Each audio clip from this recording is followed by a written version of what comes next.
Then Jesus was led by the Spirit into the wilderness to be tempted by the devil. After fasting for 40 days and 40 nights, he was hungry. And the tempter came to him and said, "If you are the Son of God, tell these stones to become bread." And Jesus answered, "It is written." But he says, "Man shall not live on bread alone, but on every word that comes from the mouth of God."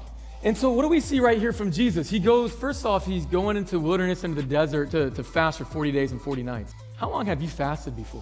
Jesus is a bad dude. I mean, I know Jesus is full of grace and Jesus is full of love. Sometimes I think we forget how strong and determined and a man of conviction Jesus is. What kind of man does it take to go without food and water for 40 days straight?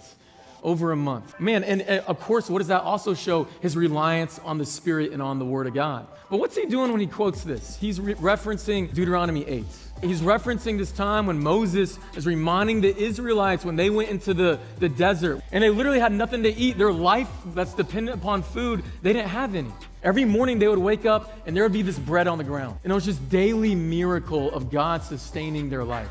And he's saying, well, just in the same way you need bread to live, to bring life, you need the Word of God to bring life. You see, you can exist without the Word of God, but you can't truly live without the Word of God. Yes, you can go through this life existing and experiencing different things, but true life to the full, authentic life is only possible through God. My job is to create spiritual leaders that make a difference in the world around them. Because I don't believe you can follow the greatest leader of all time in Jesus and not make a difference in the world around you. If you want to find the strength and the courage and the passion of what it means to be a true man and a true woman, well, God can show you that. I've never heard someone go, "I found the best diet. It's the Happy Meal diet." That just doesn't happen. But the reality is sometimes when we go to the Word of God, we don't go for the deep, fulfilling nutrition, the living water, the bread of life. And I have a question. Have your quiet times become more like happy meals than they are true meals to sustain your soul? Man, we get in this, hey, it's the word of the day if I'm lucky.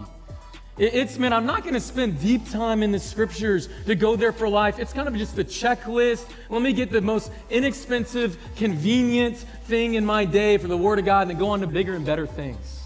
And we treat it like a happy meal. Let's not treat the scriptures like something that can barely take care of us. Let's go to it because it sustains life and we need it.